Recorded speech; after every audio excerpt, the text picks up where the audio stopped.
Descobrindo a Bíblia em importantes revelações arqueológicas. Arqueologia Marinha. Versão brasileira Dublamix, Rio. Esta é a costa de Israel. A Terra Santa, hoje invadida por turistas e por aqueles que gostam do sol. No entanto, foi aqui, próximo dessa mesma costa, que Jonas foi engolido pela baleia, que Jesus pregou seu evangelho, que Elias lutou contra os sacerdotes de Baal. E geralmente é sob o oceano, ao invés de acima dele, que as histórias da Bíblia e os mistérios das antigas civilizações nos são revelados, utilizando as técnicas arrojadas e sofisticadas de um campo da ciência em expansão, a arqueologia marinha. Ficar embaixo d'água e escavar na areia num porto que tenha 2000 anos atrás, certamente não é nada que eu tenha imaginado para a arqueologia. Os arqueólogos usam trajes de borracha, colocando seus tanques de ar, e partem pelas águas frias do Mediterrâneo para mergulhar em seus sítios de escavação submarinos. Explorando pelas revoltas areias do leito do Oceano de Israel, os arqueólogos descobriram e revelaram algumas das relíquias mais fascinantes já imaginadas nesse mundo. Datado do tempo bíblico, um antigo barco associado aos fenícios do V século a.C. Cesareia de Herodes, o porto marinho maciçamente submerso, e um barco de pesca que pode muito bem ter sido visto ou usado por Jesus e seus discípulos.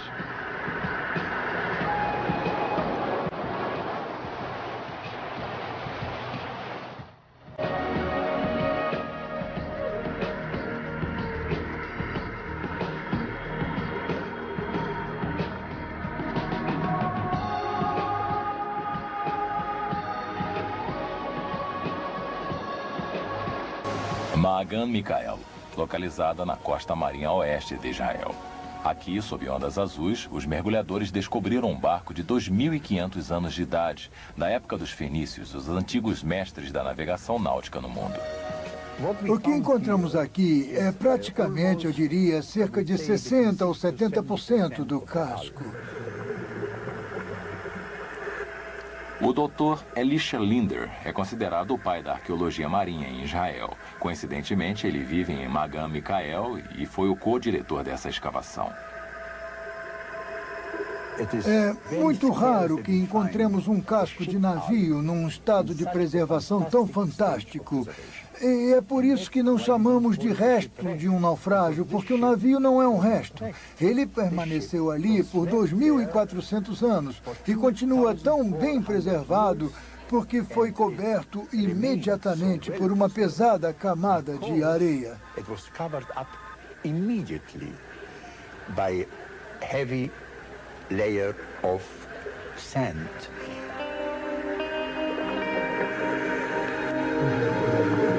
Substituindo a picareta de praxe, os arqueólogos marinhos utilizam a mais impressionante ferramenta de todas, uma bomba de sucção manual que revela artefatos ocultos. Através dessa surpreendente técnica foram encontrados objetos, inclusive pequenas peças de barco, cordas em bom estado e ferramentas de navegação.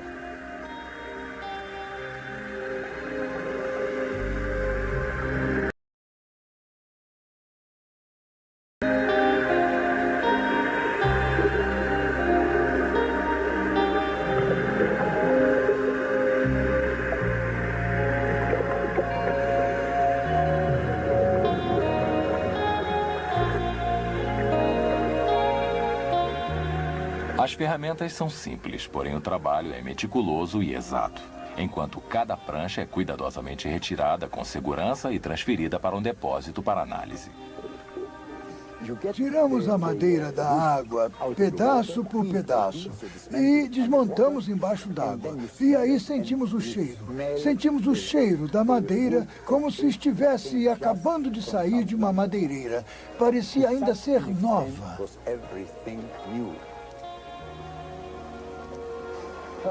Olha. Jay Roslov, de Nova Jersey, era o especialista em casco de madeira da equipe. A quilha. Imagine a quilha no fundo. Aqui começamos a ver o tamanho do barco surgindo. Olhem. Olhem esse pedaço de madeira. Embora não pareça muito, na verdade é um dos pedaços mais marcantes do barco. Sem dúvida, é um suporte do tombadilho e não temos outro exemplo no mundo antigo. É impressionante por seu estado de preservação e, como podem ver, a madeira ainda está muito boa. As marcas das ferramentas ainda estão bem preservadas. Podemos ver a qualidade da mão de obra. Os mais finos arranhões feitos pelas ferramentas ainda estão preservados até hoje. Porém, a madeira do barco, embora pareça boa e muito macia, podemos pegar esse pedaço de madeira e amassar até virar uma massa.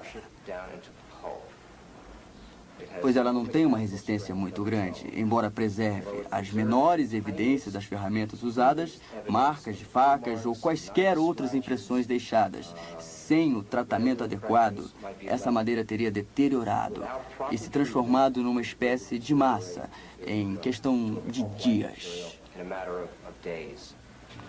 Para evitar que isso acontecesse, partes do barco foram levadas para o Centro de Estudos Marítimos da Universidade de Haifa, onde, numa temperatura controlada por laboratório, as antigas madeiras passaram por um processo extenso de desenvergamento e de preservação. A quilha encontrada intacta foi mantida inteira com sucesso pelos especialistas do laboratório. Este é, na verdade, o motivo pelo qual tínhamos que preservar. Nós substituímos a água por esse material, parecendo um pó, que é o glicol polietileno, que substituiu toda a água na madeira. Nós usamos 14 toneladas desse material para poder conservar toda a madeira do navio.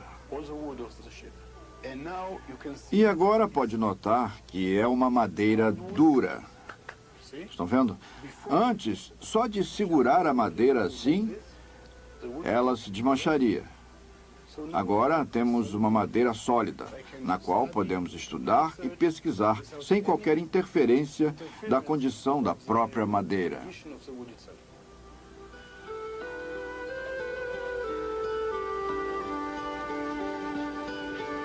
Uma réplica do barco foi criada em espuma para exibição e pesquisa. É claro que a pergunta mais intrigante seria sobre quem construiu o barco, qual seria seu destino e o mistério de sua carga.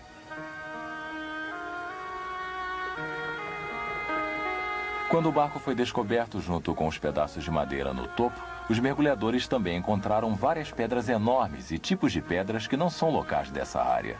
Algumas pedras chegavam a pesar cerca de 45 quilos. Elas foram importadas de além-mar para alguma finalidade. Os arqueólogos ainda buscam respostas para explicar essa estranha carga e qual seria seu objetivo.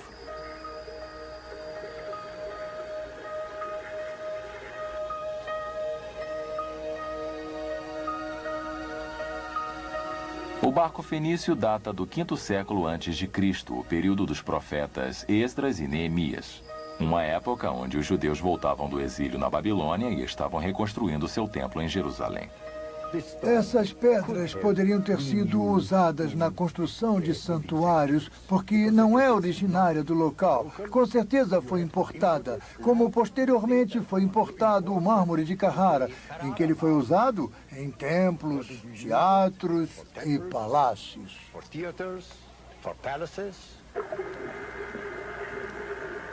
Talvez, conforme a opinião de muitos, o peso das pedras tenha afundado o barco.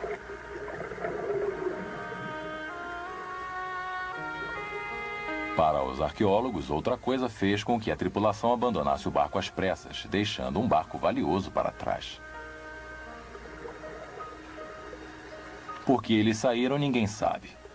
Mas, apesar disso, o próprio barco em si fornece um tesouro em informações para os arqueólogos. Quando conseguimos essa amostra de um barco, investigamos todos os detalhes da construção do barco na antiguidade e confiamos nos antigos marujos. Sabemos que, quando saíam em barcos assim, eles chegavam ao seu destino.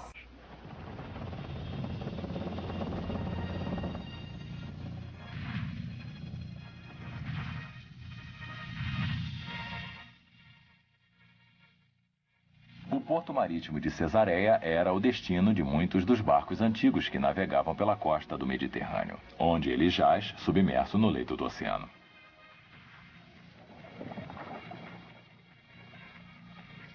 Estamos escavando na Torre Leste, do lado oriental da antiga entrada do porto, em uma das duas torres laterais feitas durante a construção original do porto, que possuía colunas e estátuas representando a família do imperador.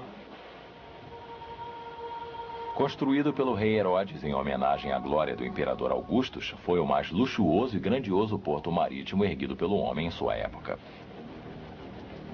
A magnífica cidade de Cesareia era o centro do Império Romano na Palestina e onde representantes como Pôncio Pilatos ficavam.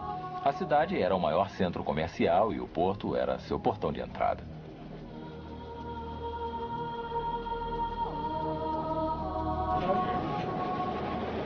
O professor Avner Rabban, da Universidade de Haifa, vem escavando o porto de Cesareia do rei Herodes há mais de 20 anos. Apesar de há muito ter sido coberto pelo mar, sua grandiosidade é obviamente vista pelos mergulhadores que escavam o local.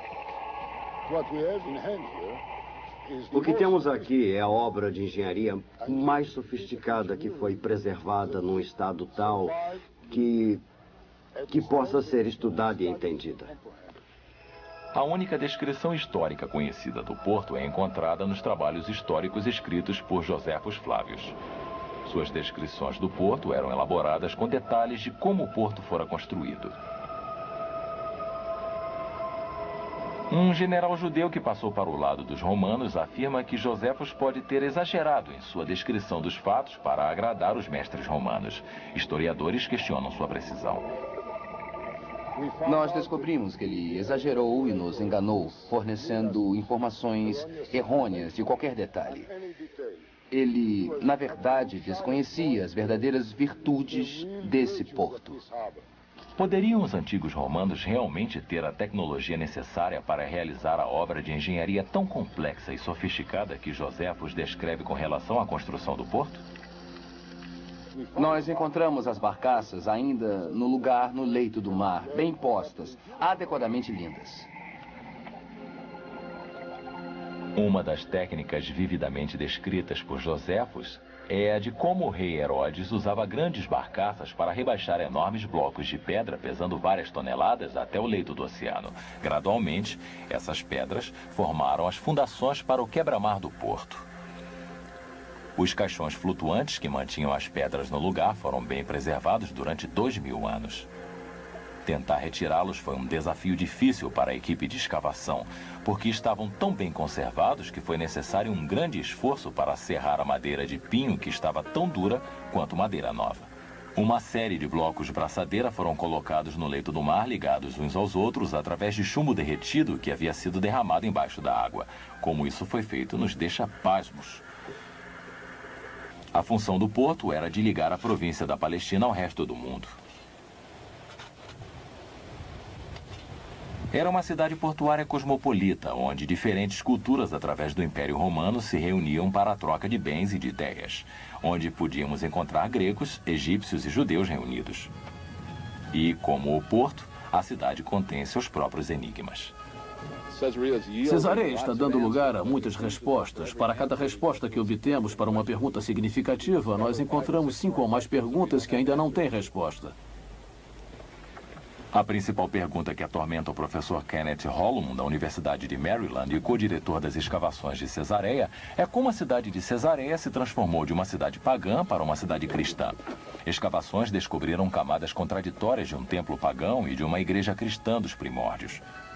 O início do cristianismo tem suas raízes nessa cidade portuária pagã, uma cidade que ajudou de forma fundamental a disseminação do evangelho através do mundo. De acordo com a tradição cristã, alguns anos após a crucificação de Jesus, São Pedro havia vindo até a cidade informado por um sonho que era dada permissão a São Pedro, um judeu, para transmitir o evangelho, as boas novas do cristianismo a um homem chamado Cornélio, em Cesareia.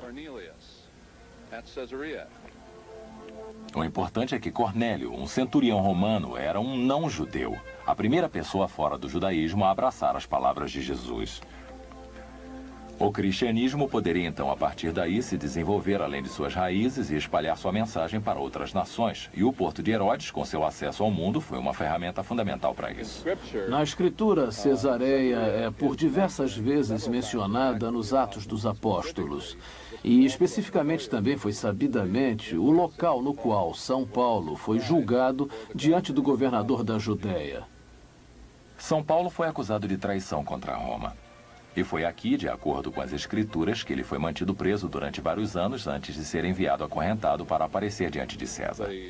A planta de Cesareia, na época de São Cornélio e São Paulo, é agora conhecida. Nós sabemos onde ficam as ruas por onde tais pessoas andaram. Conhecemos alguns dos principais prédios. Será que os fatos relatados na escritura aconteceram? Há evidência arqueológica em Cesareia que apoia esses episódios da Bíblia? O que é mais tangível no momento, é claro, é que o palácio foi encontrado, o palácio do governador, no qual São Paulo foi julgado.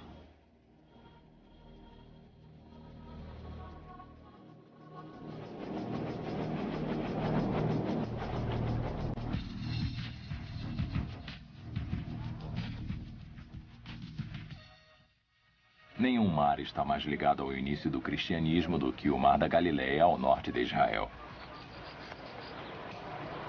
Foi aqui que os apóstolos se tornaram pescadores, onde muitos episódios da vida de Jesus aconteceram.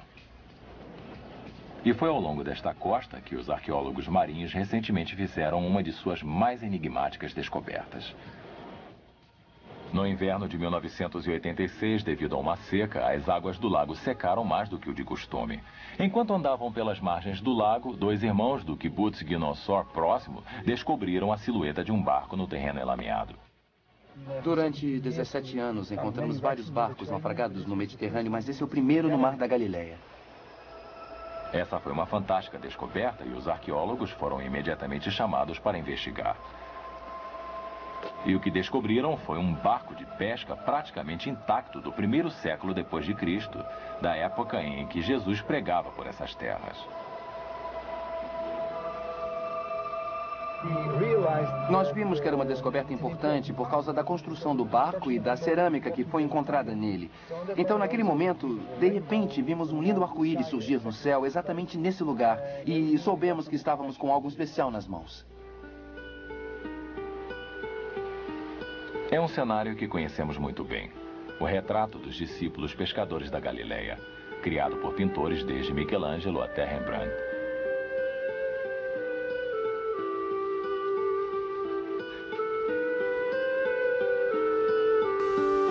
Esse poderia ter sido o barco usado pelos apóstolos de Jesus?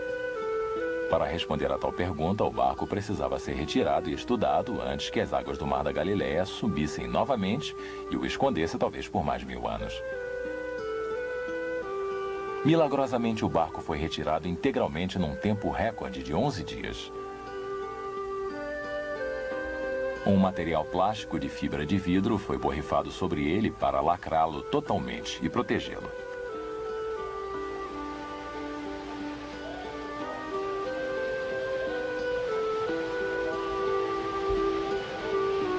E pela primeira vez em quase 2 milênios, o barco novamente navegou pelo Mar da Galileia.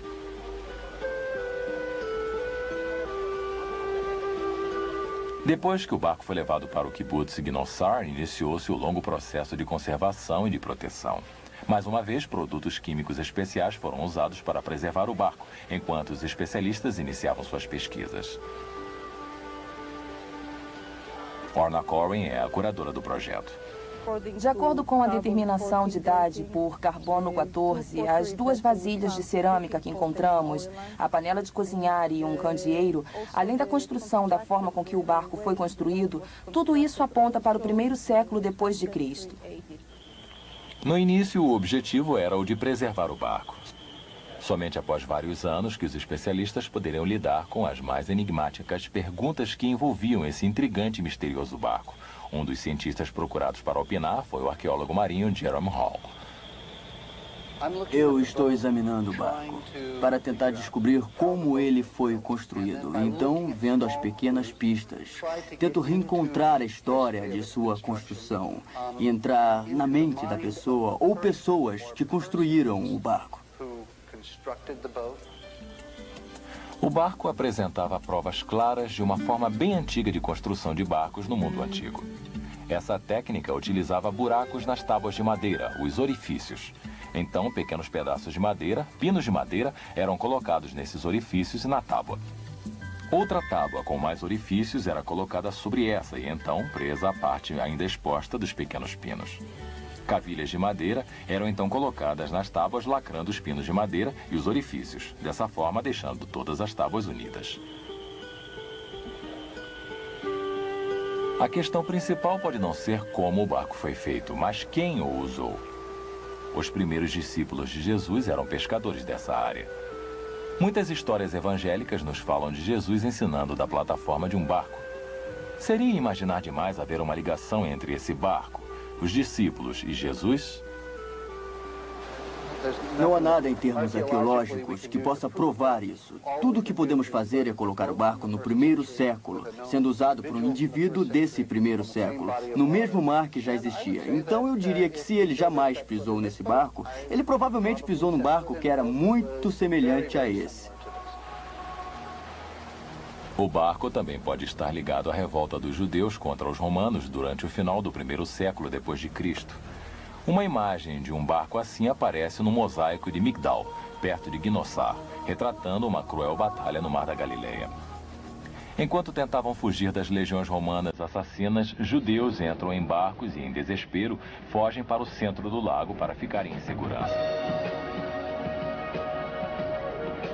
O esforço foi em vão, pois os romanos vieram atrás deles e, de acordo com Joséfos, mataram cada um que encontraram. Provas arqueológicas também apoiam essa teoria. Quando o barco foi escavado, uma ponta de lança romana foi encontrada enterrada ao lado. Seria esse um dos barcos usados pelos judeus em fuga na trágica Batalha do Mar da Galileia há tanto tempo? E poderia ser ele o barco usado por Pedro e por Jesus?